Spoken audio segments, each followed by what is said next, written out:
Greetings, kindred. I am Voivode Maquette, and this is our World of Darkness, and today we're going to continue on our journey through Heart of the Forest.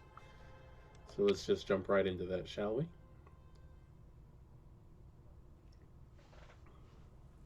Chapter 4, Lost in the Woods. The heart of a forest. The morning smelled of fir, earth, and the forest. Over the gentle snoring that filled the warm space under the low-hanging branches of an old spruce tree, I heard a squirrel. I was hungry.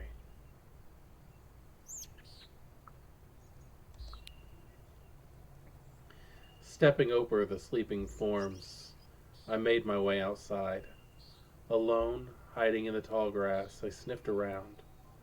The sky was bright, and the forest around me was dark and full of interesting smells.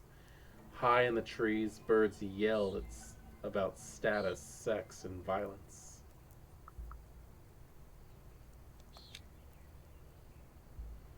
Something opened in my mind, and memories started flooding back. The fight, the gunshot, the strange dream about being a werewolf.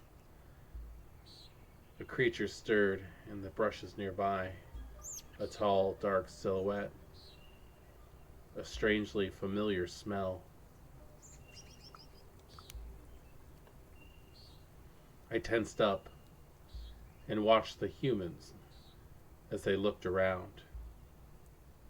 "Maya, there you are," they said as they noticed me.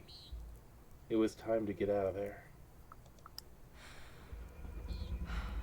Suddenly, a feeling like cramp or spasm surged through me, and everything changed. I was Ahmed, human form.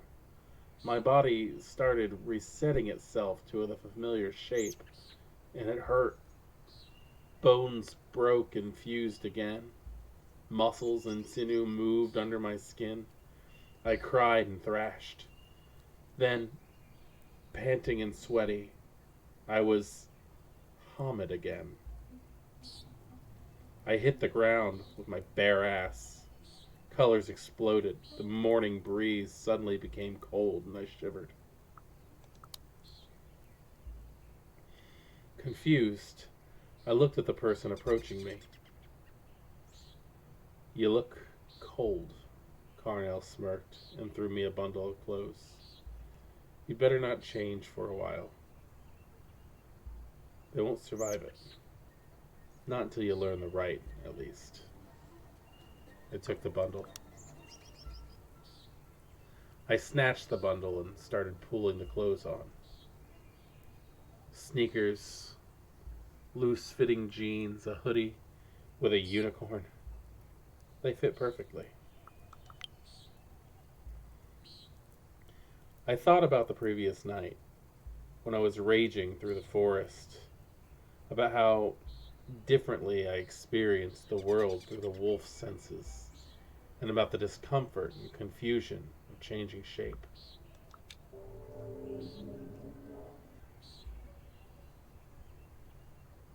There was no denying it. I was no longer human.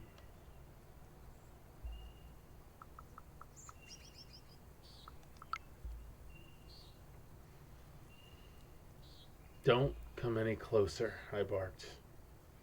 "You have some serious explaining to do. That's why we've all come here today." We just stood there for a moment in silence. I was wondering how one usually learned that they were a werewolf.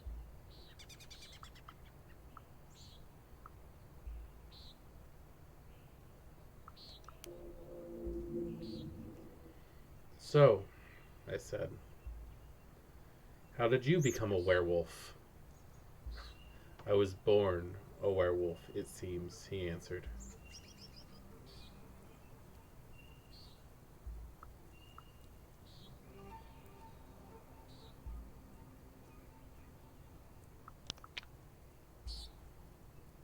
"Stop playing with me," he barked. "I meant the change. Oh, that. I served. I was serving in Afghanistan. There was an ambush. Stuff happened. What stuff? I asked. Werewolf stuff. He wasn't very forthcoming. They sent me home with PTSD. And once home, I got found by others. They needed someone who knew how to fight. Why? I asked. We were the real eco-terrorists back then, my pack and I. But I realized that violence only bred more violence. And it's not the way I want to follow. It doesn't make any sense, it suddenly struck me. How come nobody knows werewolves exist? We protect the veil, he answered. It's easy to convince humans that supernatural doesn't exist. They already want to believe that, and the delirium helps. You mean delirium as in the medical condition? I asked, remembering something that I had read about acute confusional states. You'll have to ask Pat for that. But the gist of it is that humans are incapable of remembering that they saw a Krynos. He laughed. They panic, turn away, and instantly forget every time. Then I realized something important.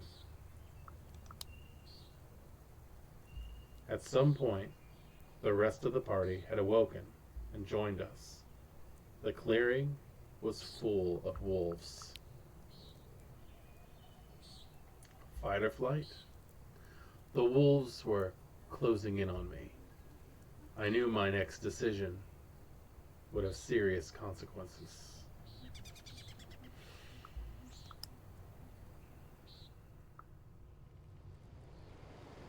Hiding the bodies. The headless body was heavy. They said that as my first kill, it was my burden. It was my duty to take it to the Burrows.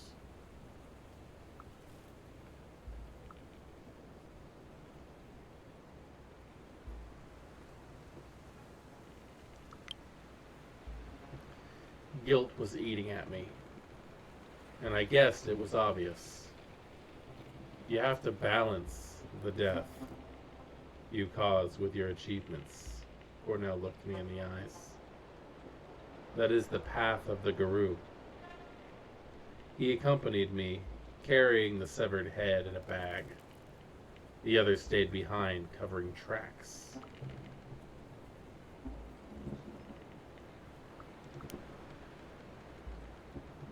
I didn't want to talk, or to think of them for the matter. Not about the person I was carrying, or rather trying to carry. It was just a thing. I needed to transport it from point A to point B. That was it.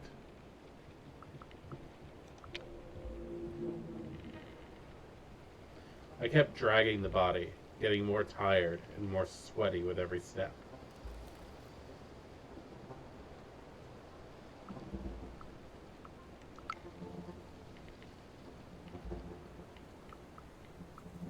Ooh.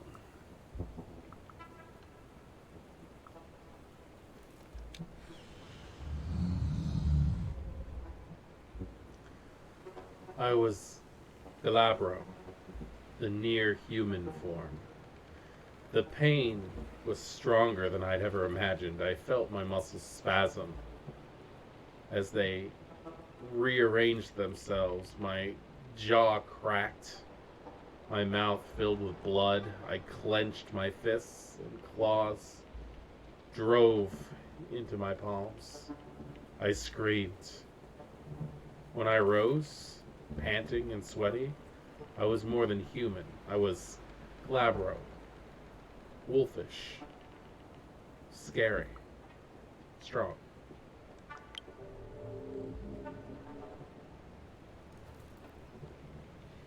The change hurt more than I expected. The world shifted, not much, but enough. I felt my teeth get sharper, my muscles stronger. I picked up the body. It was a lot lighter. At some point I realized we weren't alone. There were two shapes in the bushes on either side of the road. Animals. One big and gray, the other small, nimble and white. Ah, my companion smiled. I see you noticed our patrons.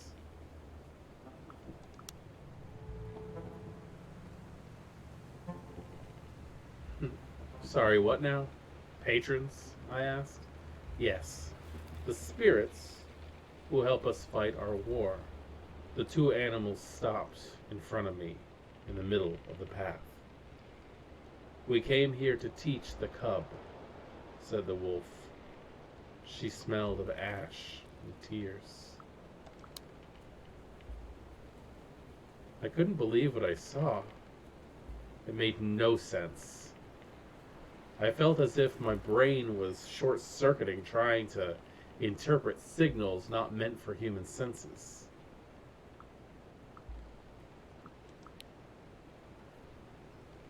My eyes told me that there was a wolf staring at me. But when I looked at it, I felt ash on my tongue. I heard a mourning howl so deep it reverberated in my bones, and I smelled fire. And when I talked,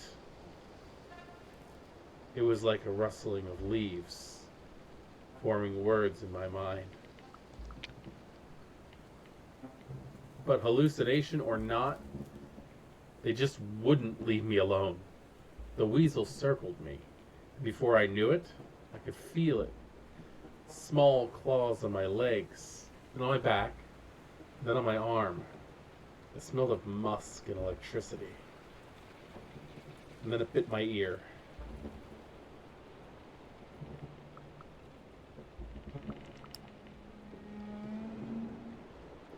Get off me, I yelled, trying to knock the weasel off my arm. Oh, feisty one, I like it. Its electric voice echoed in my head. Enough, the wolf growled. Or at least, that was what my brain decided to hear. In the beginning, there was Gaia, aka Mother Earth. And she gave birth to a mighty breed of warriors, the weasel began. It sounded electronical, like a teenager reading a Wikipedia page over a voice chat. They were called Guru. That's werewolves and werewolfish. And their sole purpose was to protect Gaia. They failed, wailed the wolf.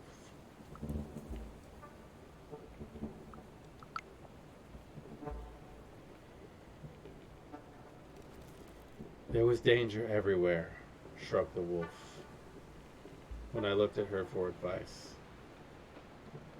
When time began, Gaia released 3 primal forces upon the earth. The weaver, the wild, and the worm, the weasel continued. The wild was an untamed force of life and creation. The cold, ruthless weaver gave structure to the world, and the worm destroyed what needed to be destroyed, creating balance.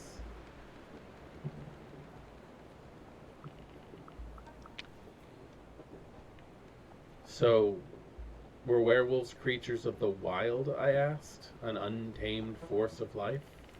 They were Gaia's children, the wolf snarled, born to herd and contain humans. I can see that something went wrong, I smiled wryly. The weaver grew too ambitious and trapped the worm within its lifeless web, the weasel answered. confined, and denied, the worm went slowly insane. Now Guy is dying, choked by the weaver, and eaten alive by the worm, wailed the wolf. And the wild is not the one who should fight, she snarled. You were born to protect it. Then it turned and led the way. The burrows looked just as I remembered them, but somehow calmer, warmer, and welcoming. Cornell kneeled near one of the mounds, put his hands on it, and whispered a few words. I saw the ground open slowly, like a mouth in the earth. I sighed. Let's do this. We took the severed head and the body I'd wrapped up in sheets and put them in the hole. It closed slowly. I could swear I heard the trees nearby sigh in anticipation. The wolf howled, and I could feel the hair on my hands rise. Welcome to your new life, the talking white weasel grinned. We have something else to show you.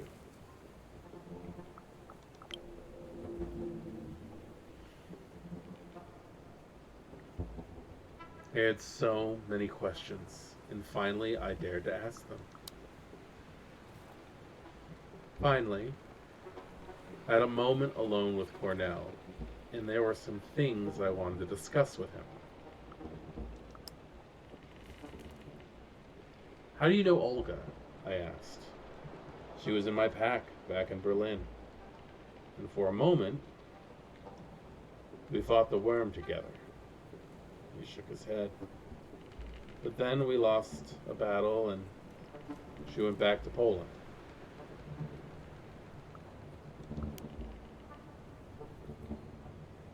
What do you think about her? I asked. She leads the sept as well as she can, but, sometimes I think she just wants revenge, not to solve the problems.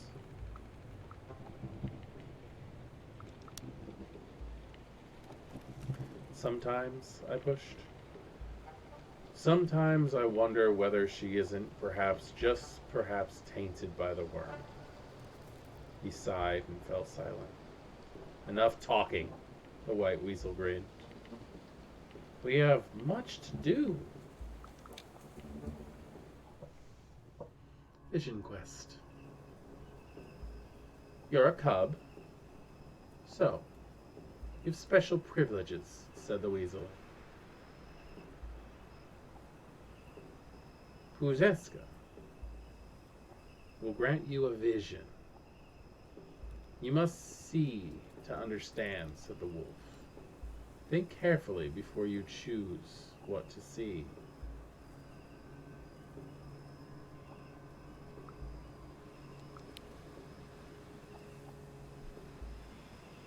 The Tangled Paths.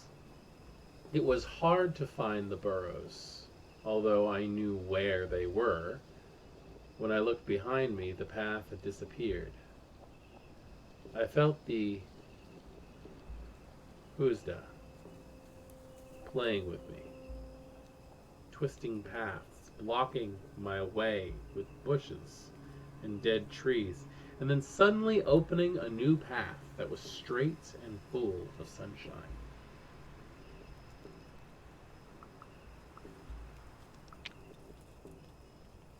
Determined, I pushed on. Since the change, I had become acutely aware of how my body worked, and I remembered what humans were good at: running. Stubborn, relentless, long-distance running. Not as fast as a deer, not as nimble as a wolf, but steady and without rest. So I ran. And then I was there. The Burrows. I climbed the nearest hill. When I sat on the top, I stumbled on something, the shape of the grass, the skull watching me from bleached eye sockets.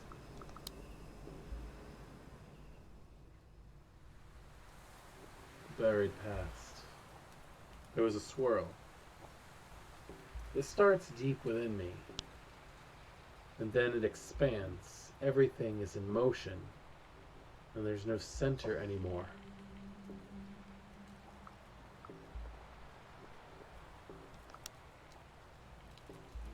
There's a forest. I run among the trees, and suddenly I see a hamlet where a clearing once was. My howl was like a keen. The houses are mere huts. There's almost nothing that protects the people from the forest. Their clothes are rags, their feet are bare, their hair, long beards are unkept. There are wolf cubs. Then there's blood. Then the howling begins. The mournful, blood-curdling keen of the mother who lost her children. Watch, whispers the voice in my head. Watch and remember. But I cannot just stand by and watch. I want to act. Those cubs had no protector. But I can save others. The forest wakes up, erupts with rage. Powerful, furry bodies surge through the tree towards the village. The humans try to escape. They scream and beg for mercy. They try to protect themselves with fire.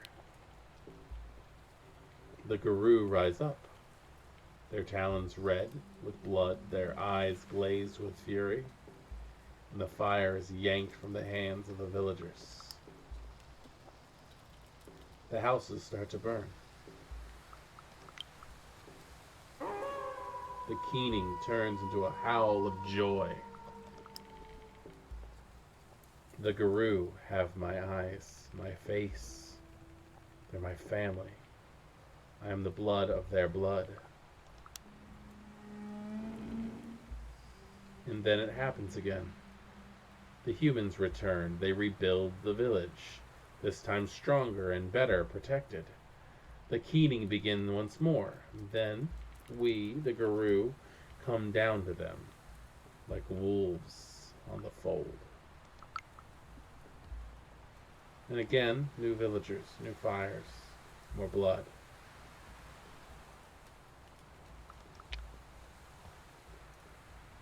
Again and again, seasons change, centuries pass, the keening continues. Villages in the forest burn, until one day, there's only one Guru left in the family, and he slays his own kindred in a fit of his first rage.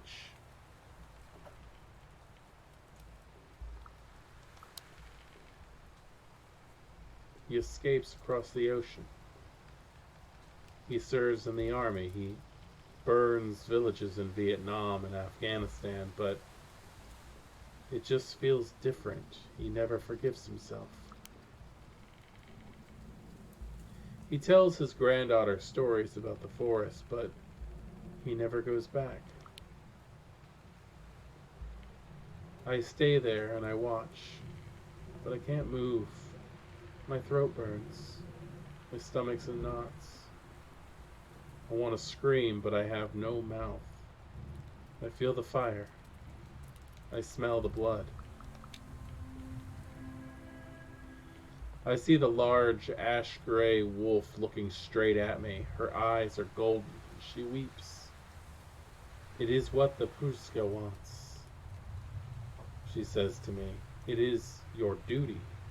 It is you. Come with me, child. Be my fangs and claws. There is no one else to be my cub. Come to me, child. I will nurse you. I will lick your wounds. We will kill together. We will feast. And we will be merry. The forest will grow. I looked at her, and perhaps for the first time I saw her for who she was. Her pelt was marred with fire. Her eyes were smoking embers. Ash was falling from her heaving flanks. She looked old, ancient, seething with anger.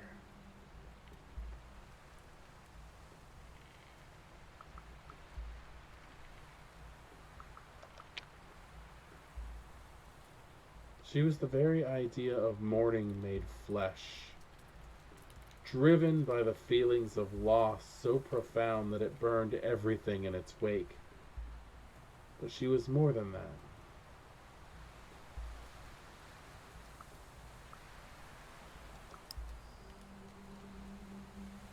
She was more than one wolf, but a combined memory of all wolves who'd lost their cubs, their kin, their brothers and sisters since humans came to the Pushta. At least, that was what I thought when I looked at her. The wolf mother looked back at me, and something in her eyes made me realize that she was trying to tell me that what the Pushka wanted from me. Join me, she pleaded. Only you can understand me. Only you. I went to her, and she accepted me.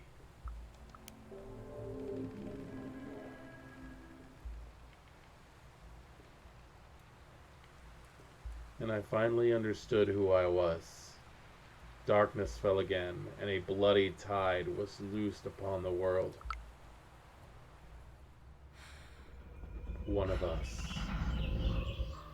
A lone howl pierced the silence like a single ray of moonlight in the darkness. Then, there was another one, and another one, and then another. A choir of voices, triumphant and joyful. When I opened my eyes, I was in a clearing. Around me there were wolves, huge, monstrous wolves, howling at the moon. I was Hispo, the monstrous wolf form. The pain was overwhelming. My spine cracked and twisted, my knees and ankles broke, and I fell on the ground. My jaw shattered and rearranged itself. My whole skin was on fire. Rippling and sprouting fur, I howled in agony. When I rose, panting and spitting blood, I was Hispo, with strong paws, mighty jaws, and a mane of fur. More than a wolf, scary and monstrous. Instinctively, I changed and joined the choir. My voice was unsteady at first, but soon I found my own note, a unique addition to the chorus. Well, hello there, Cornell smiled at me, and welcome to the Sept.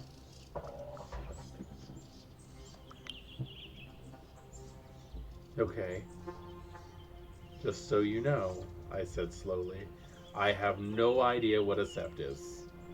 For a werewolf, the pack is family, Cornell explained. And an alliance of packs united in a common goal is a sept. I realized that there must be at least 2 packs here.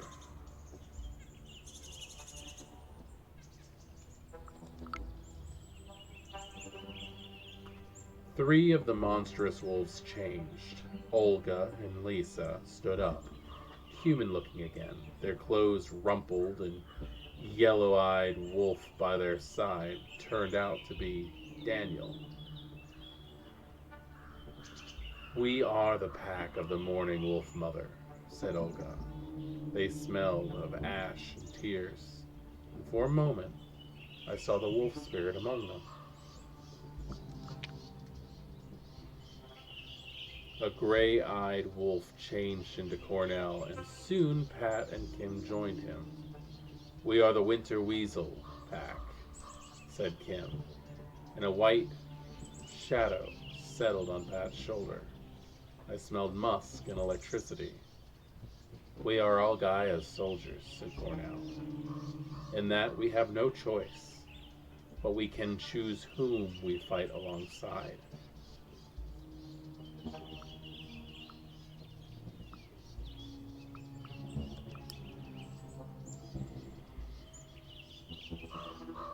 If there's a war, who's the enemy? I asked.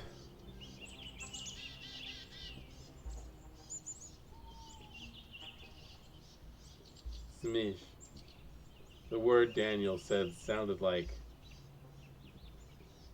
shmi and reeked of decay and burning oil. The worm, the destruction, Olga translated, corruption, pollution, a cancerous disease devouring reality.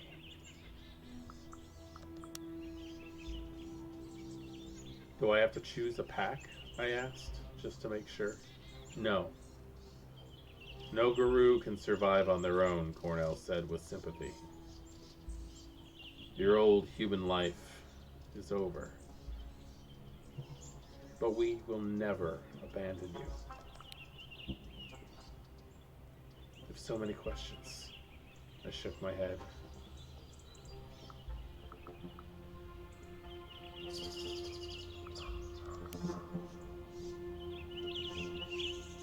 What about the spirits, I asked. How does that work?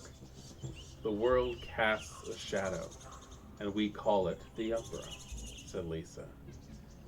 And in the shadow, every living creature, every emotion and idea, every important object exists as a spirit. That's all you need to know at the moment.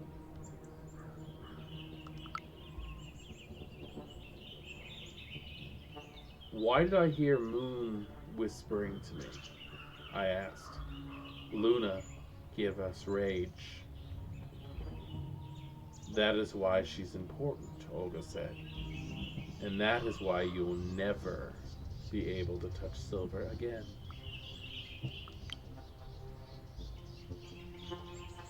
You are from all over Europe, I noticed. Is this like standard for a sept? I didn't even know if that was a stupid question or a smart one. I looked at Cornell. Is far from the standard, but desperate times make strange bedfellows, he smiled sadly. Normally a sept is dominated by one tribe, maybe two. There are at least a dozen tribes. Daniel interrupted. And I hope, Maya, that you will choose yours wisely.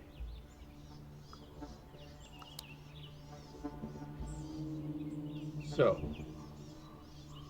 if I got this right, I've been conscripted into an ancient war against the worm, I said slowly, trying to put it all together. And the moon gave me rage as a weapon. But I must avoid Silver. And there's a whole secret world of spirits, I continued. And I have to join a pack and choose a tribe. Exactly, Lisa nodded. As for the tribe, there are two people who could mentor you now. Olga is from the Black Furies, an ancient tribe of women warriors. And Cornell is from the Children of Gaia. He's more peaceful, harmony guy.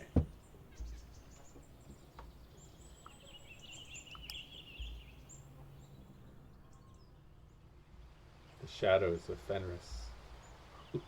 Fenris. Hey, what about my family's tribe, I asked. Lisa winced. Daniel sighed. Olga shook her head. What's the matter? I asked again. Your ancestors were the Get of Fenris, and no one here wants to have anything to do with that tribe, Cornell answered.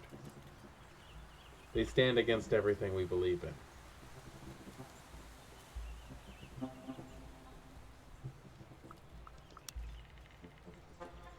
They surely aren't that bad, I asked. Are they?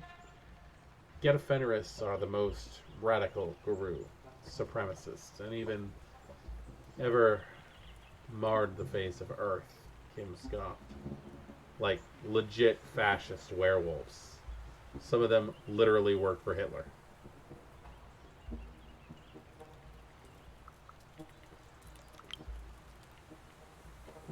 Thank you for telling me, I said. I had the right to learn about where I came from.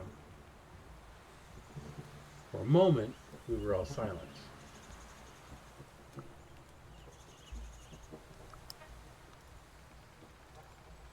I wanted to learn more about the tribes and find an option that would really resonate with who I was.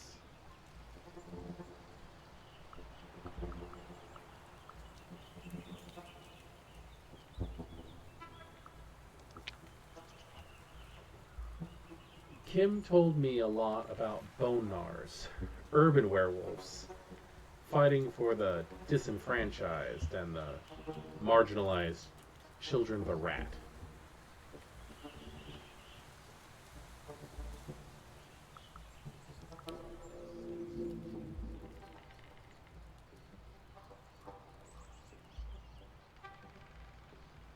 It is always about prejudice, said Kim, when I asked about their story. I asked about how you became a werewolf, I clarified. Patience, darling, Kim waved her finger at me. I've seen it all, you know. I was born on the day when the Berlin Wall was constructed and half of my family was cut out. They looked somber. I ran away from home when I was 13 and hung out with some really weird crowd at the zoo station.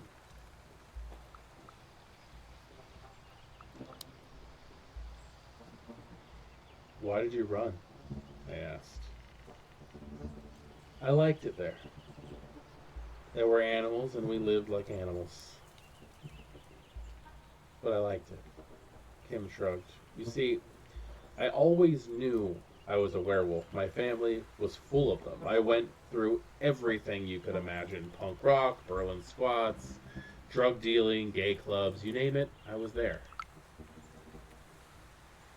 I nodded and Kim continued her story. And there were some sad, prejudiced pricks. Prejudice. It's the worst shit. All those little constructs in their brains that poison everything they do. Do you really have a rat as the tribe patron? I asked. Sure we do, Kim answered. Very good patron. Resilient. You want to be like a rat? Always managing, always afloat. And this shit here, they gestured around. The shit comes from prejudice. And from exclusion. From greed. Take greed and prejudice away, and 90% of the world's problems are solved. They sighed heavily. Now tell it to the other guru, and they look down at you. Because you're a bone gnar. And they think they're superior. Prejudice. Prejudice everywhere.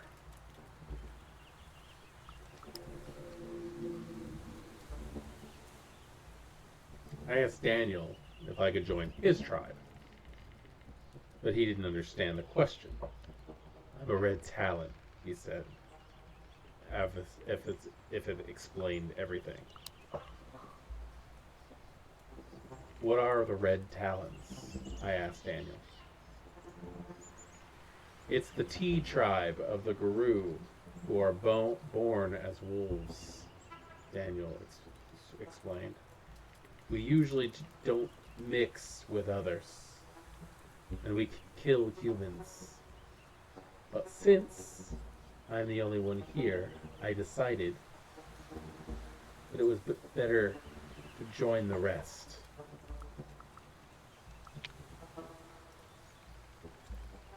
It's better to have a pack than be alone, I said. He nodded. That is always strength in numbers. I protect my folk better when there are more werewolves around. Your folk? Wolves.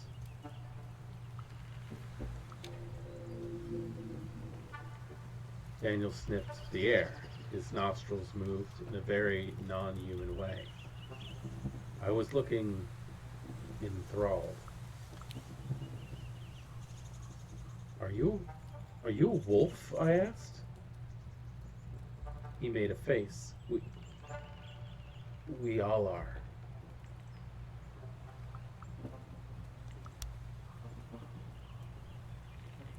You know what I mean, I sighed, exasperated.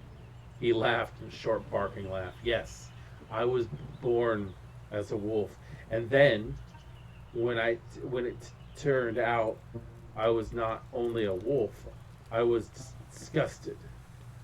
You know, going around on two legs, soft and helpless. Who really wants that? Anyhow, hated them, the humans.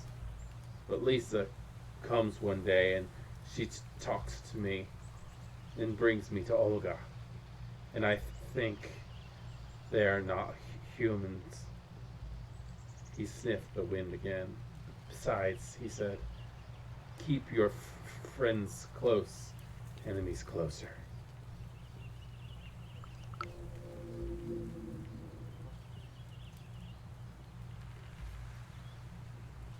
The morning wolf mother. Daniel fell silent for a moment. She is Cousin's mother. She became a spirit after his death.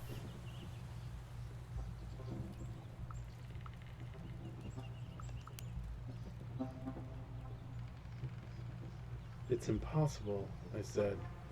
She must be older, much older. Daniel looked up and shrugged. If you say so, he answered. I still like her. She knows what it means to be a wolf.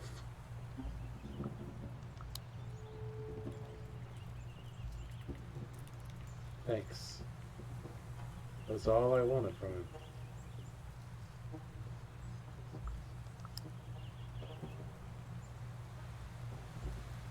Pat was a glasswalker, and her tribe was finding its niche in cutting-edge technologies and cityscapes. Cutting-edge technological cityscapes among the strands of the weaver's net. It sounded intriguing. We talked for a while.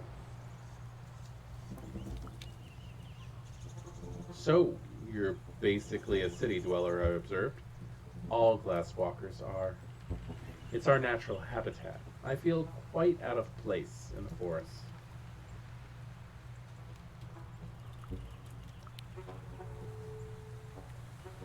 Why? I couldn't understand. The Puskas are home. It may be your home, she said, and suddenly realized we had less in common than I thought. I am more of a city girl, she added. We use the weaver to fight the worm, and the forest is not the weaver's domain. And I happen to be quite fond of humanity. They have great potential.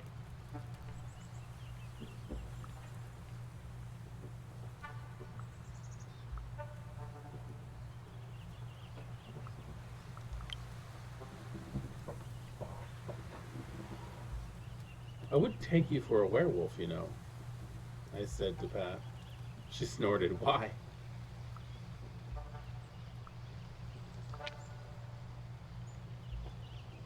Because you look mostly harmless, I admitted. She shrugged. I am. And I didn't expect to turn out a werewolf either. I was a student, happy with my tablet and coding, and then boom, I was a guru. How'd you meet Cornell? I was curious. I was in his first pack. We were both hanging out with a hacktivist crowd back then. When things went south and he disappeared, I found him. How? I asked. Pat rolled her eyes. Girl, please. I'm a tech nerd. So, I found him and talked him into coming back.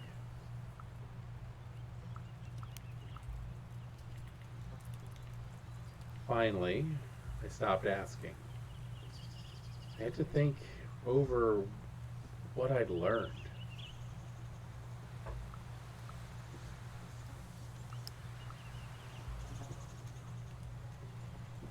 I was too exhausted to bug them with personal questions. One thing's bugging me, I said.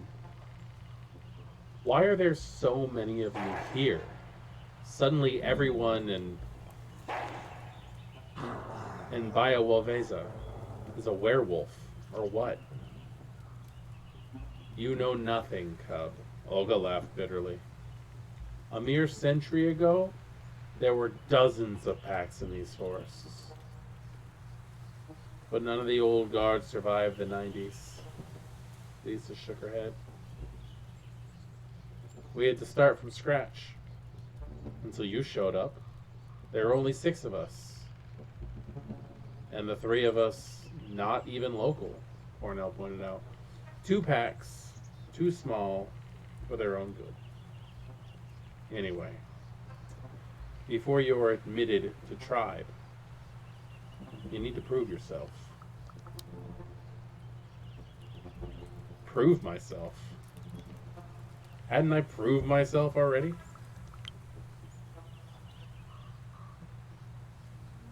Rite of passage. You went through your first change, Pat said. She was leaning on a tree nearby. And you know everything you need to know about the movement. But you have to go through the rite of passage. Daniel rubbed against my flank, excited. A vision quest, Kim winked at me. And since we don't have time for tests, we need you to solve a real problem, Olga stepped in. Namely, we want you to find a way of ending this logate problem, Cornell said gently. So, how would you like to do it? They all looked at me in anticipation. I took my time, enjoying the moment. My body was buzzing with energy, ready to shift shape on the slightest sign of danger. My mind was clear.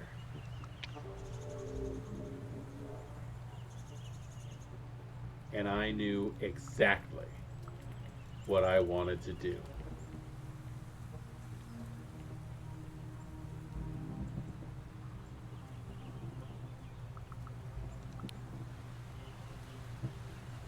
We have to cripple the logging operation, I decided.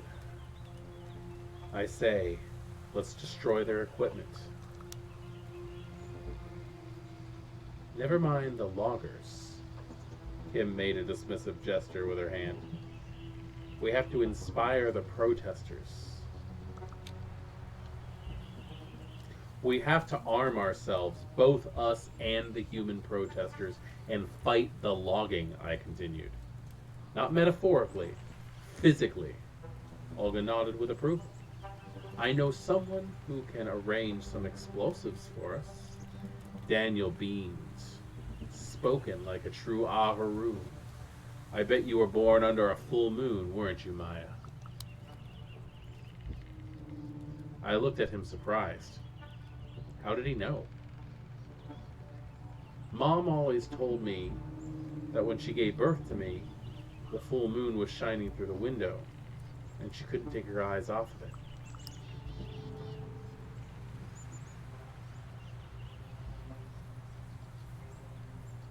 You're right, I nodded. How'd you know?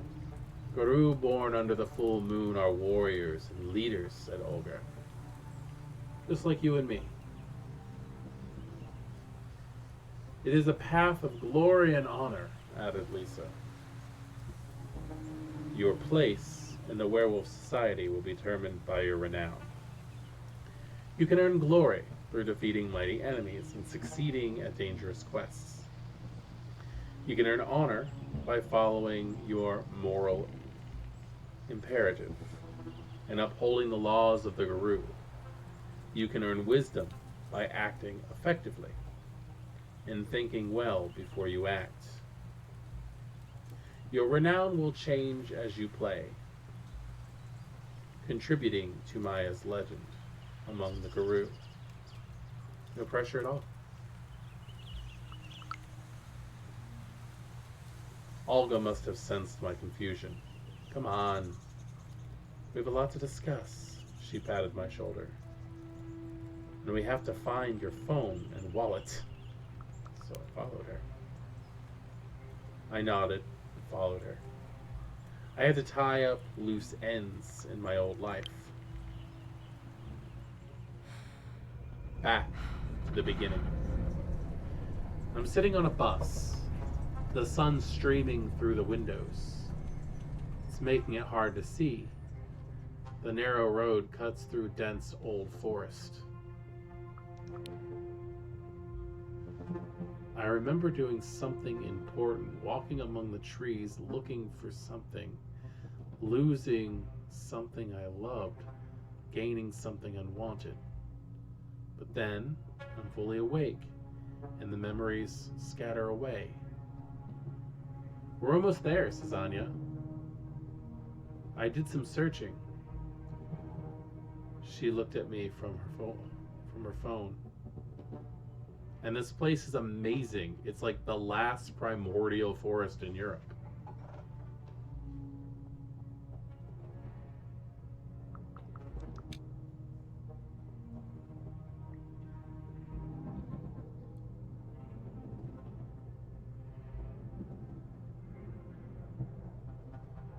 I know, right? I smile. I can't. I'm not able to finish. I start to cough.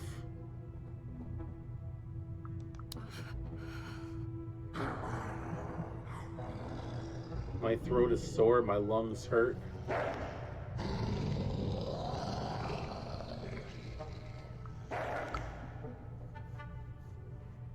I hit the window and it moves, but doesn't break.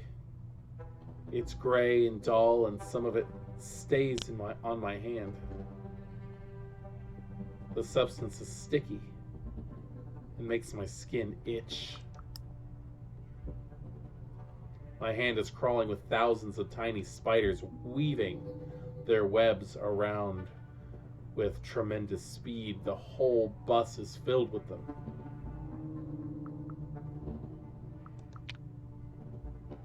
I try to fight them, but they're too small and there are too many of them. After a few seconds, I'm covered in cobwebs, unable to move. I hear a hiss. Then, slowly, a long, dark, bloody shape comes out of Anya's eye socket, pushing the eye out. A black snake that reeks of rotten meat, acid, and oil. Don't fight, Maya. You're already mine, it says. Just like your grandpa.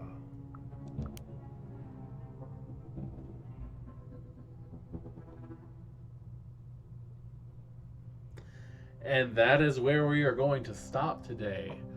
Holy shit. Wow.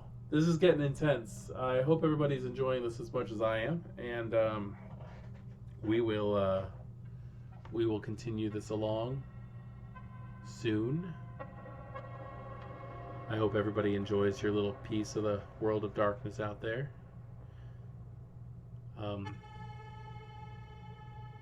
Anyway, I'm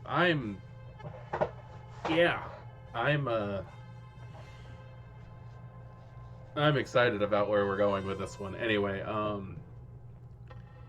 am Voivode Maquette with Our World of Darkness.